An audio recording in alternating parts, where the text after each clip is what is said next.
Parece ser que en los últimos años nos han hablado mucho de lo importante que es el cuidado de la naturaleza para beneficio de nosotros mismos, los seres humanos. Y en una ciudad como Monterrey, creo que no alcanzamos a darnos cuenta del daño que estamos haciendo a los ambientes naturales que tenemos alrededor. Y uno de estos sitios es precisamente el Parque Nacional Cumbres de Monterrey. Soy Sergio Fernández Delgadillo. En este programa hablaremos precisamente del Parque Nacional Cumbres de Monterrey, las amenazas, los beneficios que él nos da y qué podríamos hacer para preservarlo. Bienvenidos.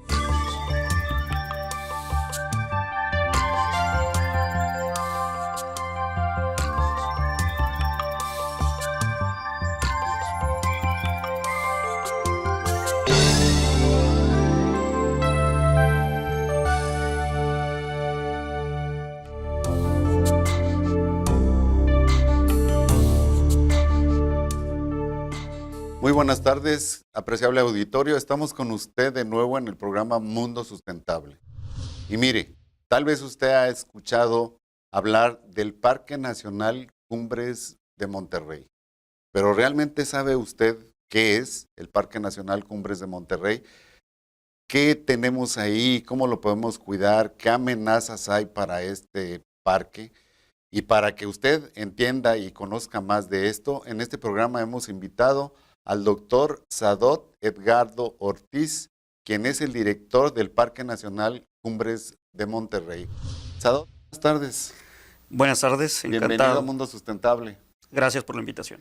La verdad es que yo creo que sí, hay mucha gente que escucha esto del Parque Nacional Cumbres de Monterrey y a lo mejor no tenemos una idea clara de qué es.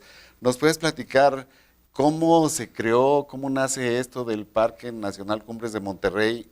¿Y cuál es la extensión territorial que tiene? Sí, claro, con todo gusto. El Parque Nacional Cumbres de Monterrey es uno de los más antiguos que tenemos en el país. Su primer decreto data de 1939. En octubre, el 4 de octubre, para ser precisos, de 1939, Lázaro Cárdenas decreta algunas áreas muy relevantes en el país y Cumbres de Monterrey es una de ellas. Desde aquel entonces ya se vislumbraba la importancia de proteger y conservar las montañas para beneficio de la gente que se ubicaba o se ubica contigua o cercana a estos lugares y también sus actividades productivas. En ese entonces se decretó con la finalidad de proteger la cubierta vegetal y proteger también de los eventos hidrometeorológicos. Sabemos que esta zona de Nuevo León ha sufrido los embates de huracanes y desde ese entonces ya se vislumbraba que protegiendo las montañas pudiera tener un efecto positivo hacia los centros de población. Después viene un viene un decreto en el 42 y después viene un decreto más en el 2000.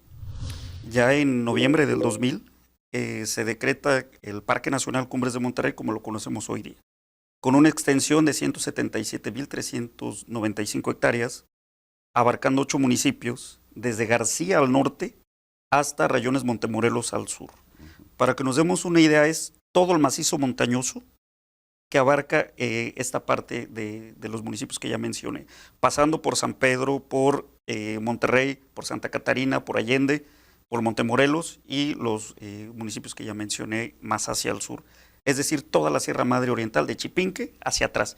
Chipinque forma parte del Parque Nacional Cumbres de Monterrey también. ¿Y las partes que están por atrás de la montaña también? También. O sea, lo que es la Huasteca por la parte de atrás. También. Toda la Huasteca y todo lo que se va hacia el sur.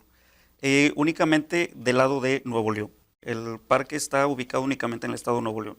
Hasta el río Pilón, que es el límite sur que tenemos del parque. Me imagino yo que esto, siendo una montaña, pues tiene algunas situaciones que pudieran considerarse como beneficios ambientales para la ciudad. Hay vegetación, hay agua, hay flora, fauna, todo esto. Platícanos un poco más de todo esto. ¿Qué riquezas naturales se encuentran en esta área? Bueno, el Parque Cumbres de Monterrey, Parque Nacional Cumbres de Monterrey, tiene una gran riqueza de flora, de fauna. Tenemos 8 diferentes tipos de vegetación, 5 de bosque, 3 de matorral. Tenemos especies consideradas endémicas, es decir, que nada más se distribuyen en este espacio geográfico. tenemos la agave Victoria Regina, por ejemplo, ¿no? Tenemos una picea, es un árbol, es único y nomás lo tenemos en esta parte, entre muchos otros. Entonces la riqueza que tenemos natural es muy relevante a nivel estatal y a nivel nacional incluso, ¿no? Ahora bien, todo esto, ¿de qué va a tener, de qué me sirve a mí como habitante de una zona urbana? De mucho, porque la vida de la gente está muy ligado a los espacios naturales. ¿Y por qué lo digo? Lo digo por los servicios ecosistémicos o servicios ambientales que brinda la naturaleza a estos habitantes.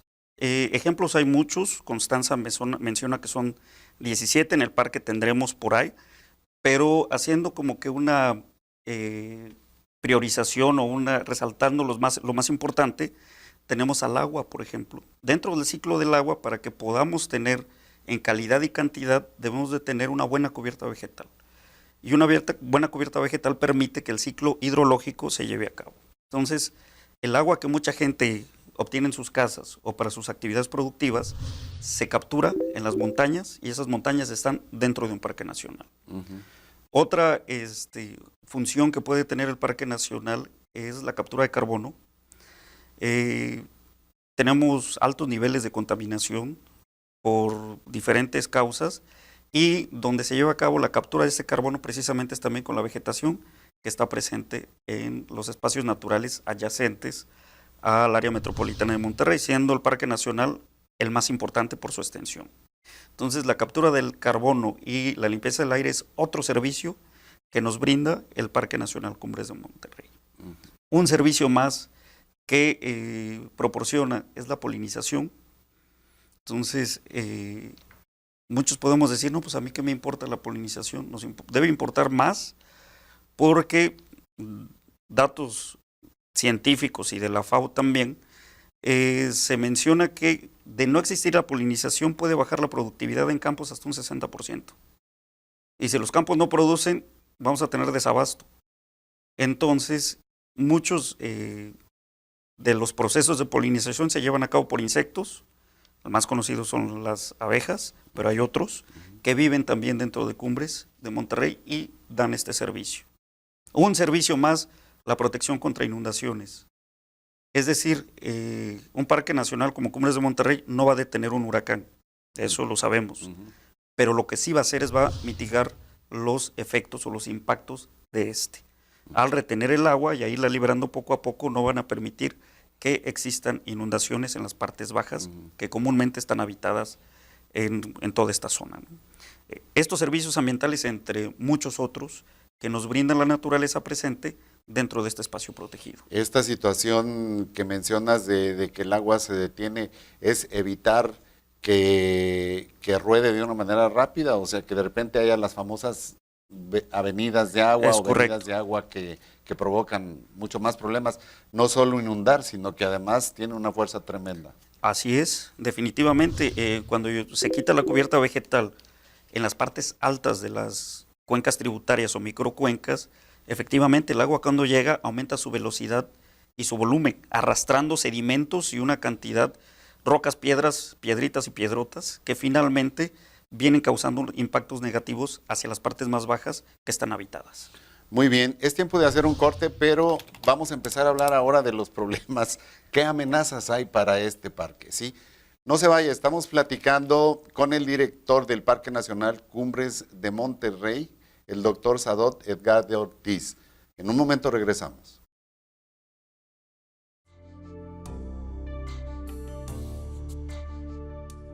El Parque Nacional Cumbres de Monterrey cuenta con al menos 1,368 especies de flora y fauna, de las cuales 73 son consideradas en alguna categoría de riesgo. Mundo Sustentable.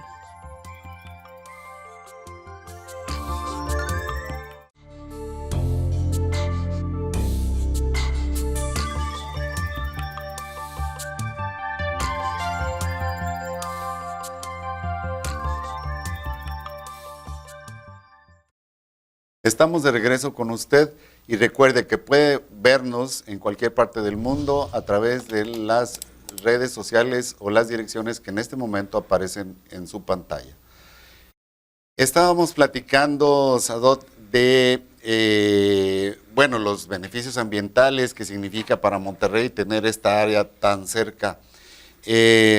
Pero los que somos de las generaciones del siglo pasado, no sé, a lo mejor tal vez la gente que nació hasta los años 90, que hoy son jóvenes, recordarán que en la carretera para Ciudad Victoria, pues realmente Monterrey llegaba hasta cierta distancia, la urbanización en los cerros era mucho menos que lo que vemos hoy.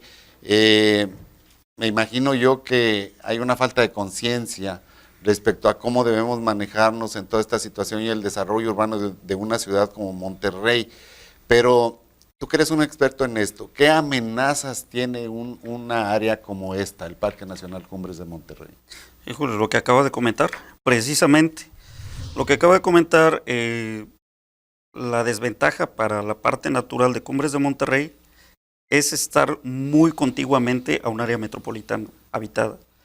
Hay necesidad de crecimiento de las casas y muchas de estas casas se pretenden ubicar dentro del espacio protegido.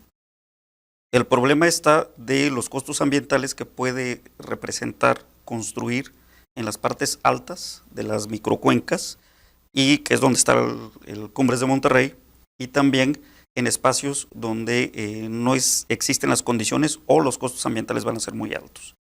El desarrollo urbano desordenado dentro de Cumbres de Monterrey es la principal amenaza que presenta el parque. Los cambios de uso de suelo forestal, que significa derribar la vegetación para usar el espacio físico para otra actividad, ha representado un problema bastante fuerte para las áreas protegidas del Estado de Nuevo León. Cumbres de Monterrey no es la excepción. Entonces, lo que yo creo que se tiene que hacer es, mediante ordenamientos ecológicos del territorio, programas de desarrollo urbano, que se atiendan a las necesidades de construcción y de crecimiento de las zonas habitadas, que es una necesidad que se tiene que satisfacer, pero no a costa de los espacios protegidos o los espacios que me están brindando beneficios, como lo son los servicios ambientales que ya mencionamos. El problema que estamos teniendo es que cada vez es más frecuente ver que se empiezan a ubicar construcciones, ahora sí que en los cerros. Y eso va a tener repercusiones para las personas que viven abajo y también para todos aquellos que puedan tener algún tipo de relación o actividad alrededor. Eso, digo, si lo pensara uno así tranquilamente, yo creo que podemos pensar, por el beneficio de un grupo pequeño se afecta la situación de salud y beneficio de un grupo más grande que puede ser el total de la población del área metropolitana de Monterrey, ¿no? O sea, porque un pequeño grupo de gente se vayan a vivir a un sitio, se afectan todos los beneficios ambientales que nos da tener el Parque Nacional intacto.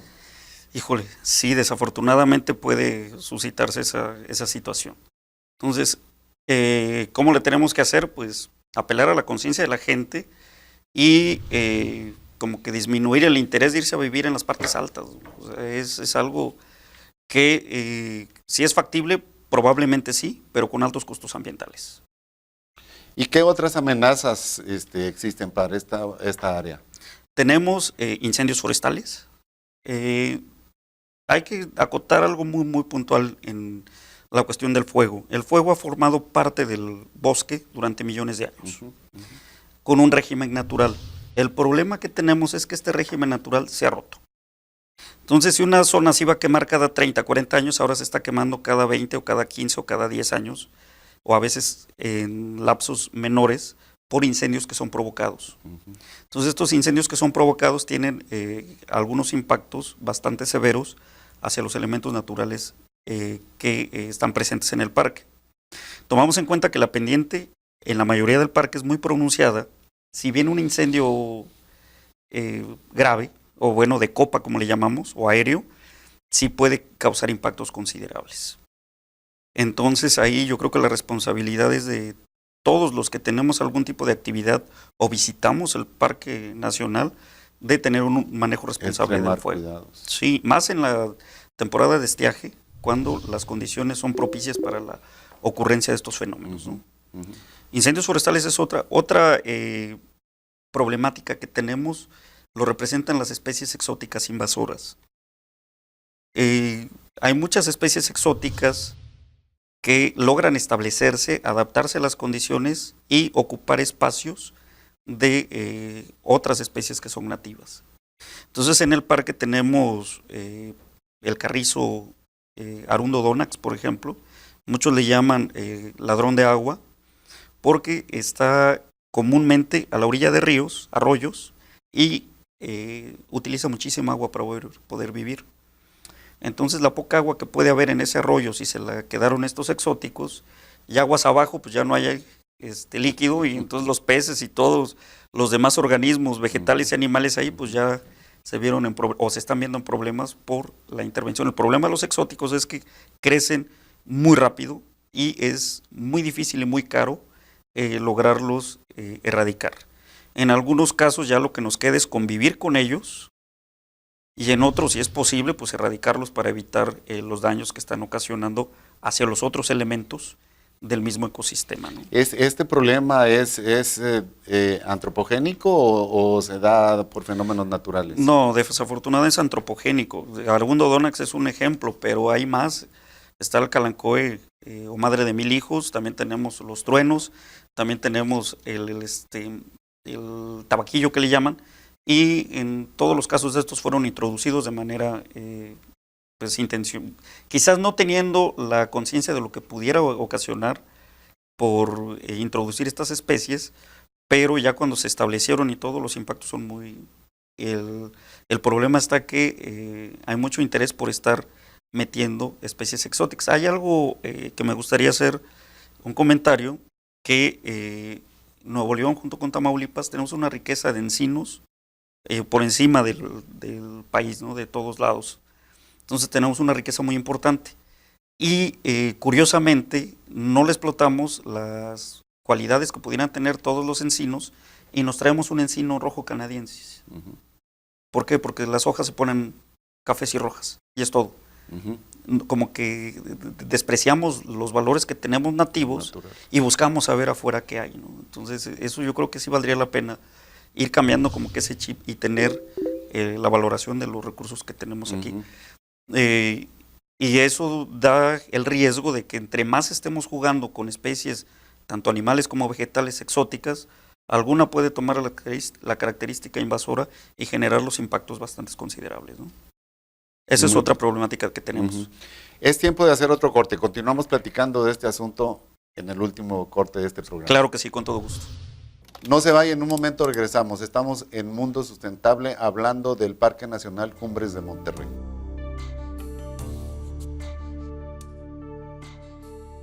En México existen más de 65 parques naturales, de los cuales el Parque Nacional Cumbres de Monterrey se encuentra dentro de los 5 con mayor extensión. Mundo Sustentable.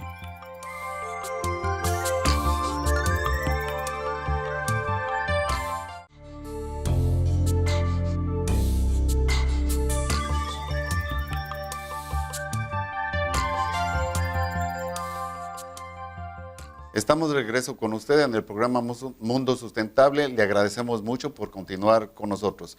Sadot, estábamos hablando de las amenazas que hay para el Parque Nacional Cumbres de Monterrey. Sí, hay otra amenaza que lo representa el turismo desordenado. La formación de un parque nacional, una de las razones por las cuales se decreta es tener un espacio de recreación y turismo para la gente, es decir, para que podamos tener contacto con los recursos naturales, que es muy benéfico desde la perspectiva social. Sin embargo, en el Parque Nacional han llegado algunos visitantes que no tienen un buen comportamiento. Es decir, hemos tenido o tenemos hoy día algunos jeeps o vehículos todoterreno o los llamados tubulares o motos que se meten a ríos. Uh-huh. Y ocasionando la contaminación de los mismos, o bien se meten a lugares donde no hay caminos. Entonces, entre el bosque hay una como que reto, le llaman ellos.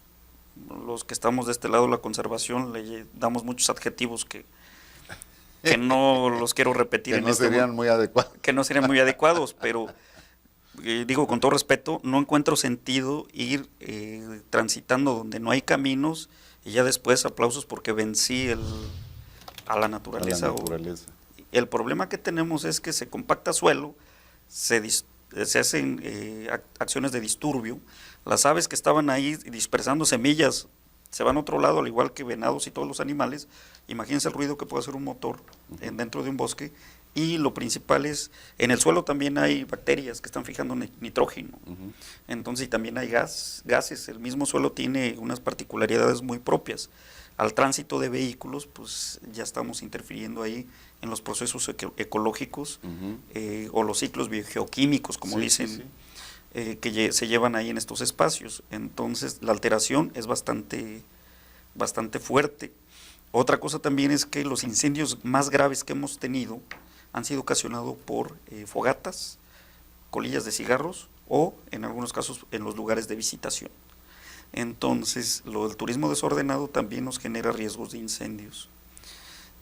Como si no fuera poco, también hay otra problemática asociada a los lugares de visitación, que son los residuos sólidos. Los residuos sólidos que generan visitantes empiezan a tener problemática cuando estamos hablando de tipo orgánico, resultan atrayentes para algunos ejemplares, como oso negro, por ejemplo, y si yo tiro la bolsa de papitas, todos los herbívoros, venados y similares, llevan una dieta, como muchos herbívoros, pobres en sal. Entonces, las bolsas de papitas y todo lo que represente sal les va a ser muy atractivo. Sin embargo, cuando están ingiriendo eso no es degradable y empiezan a causarle problemas digestivos, entre tantas otras cosas que nos pueden ocasionar el problema de los residuos sólidos, ¿no? Para este asunto de los vehículos motorizados todoterreno, ¿no hay ninguna regulación? ¿Se mueven libremente? Porque yo pensaría que a los turistas a pie, pues es muy difícil demostrarles que ellos fueron los que tiraron una colilla de cigarro encendido o lo que fuera, ¿no? Que ellos provocaron el incendio.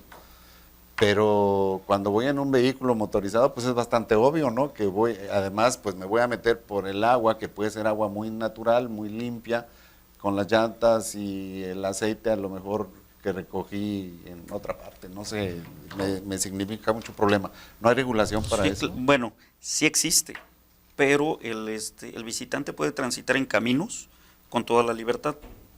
Entonces, comúnmente, si hay vigilancia, pues no hemos logrado, ahora sí que, sorprender a ninguno.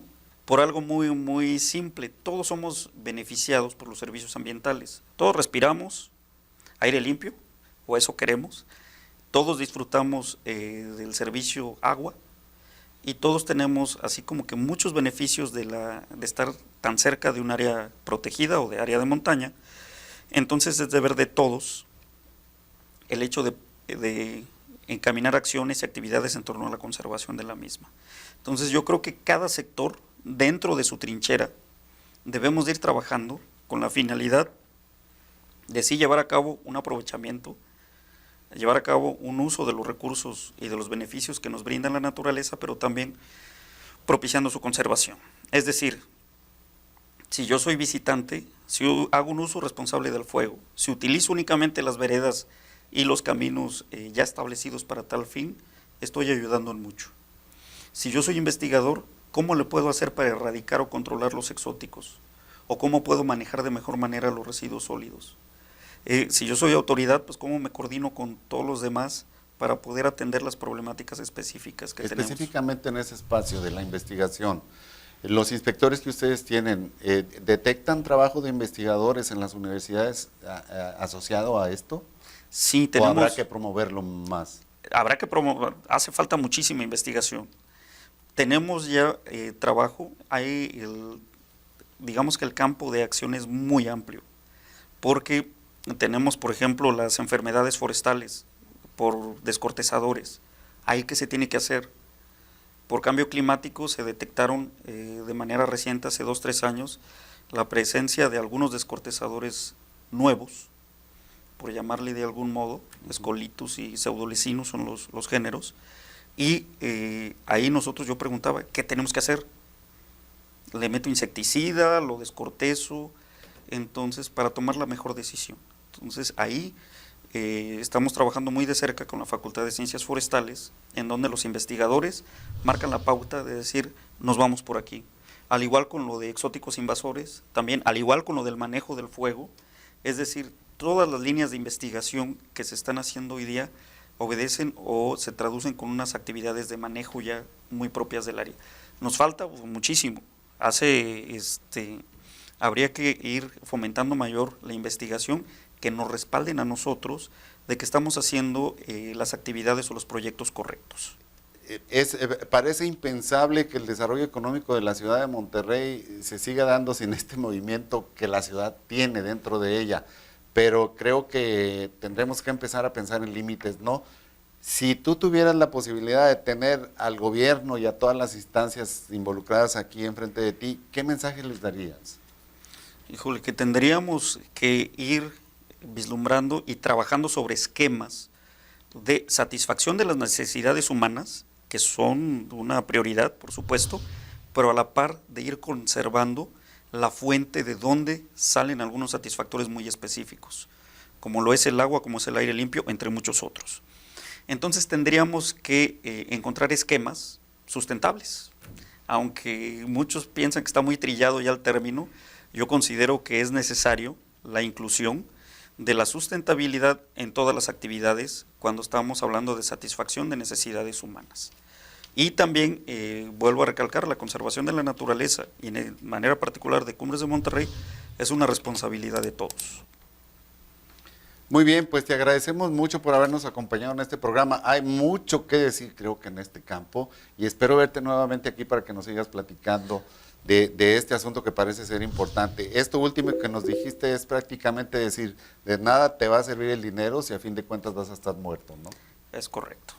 Yo encantado de estar aquí y todas las veces que me inviten aquí estaré. Muy bien, muchísimas gracias. Y usted recuerde que es parte muy importante de este cambio que estamos tratando de promover en la Universidad Autónoma de Nuevo León. Gracias por acompañarnos.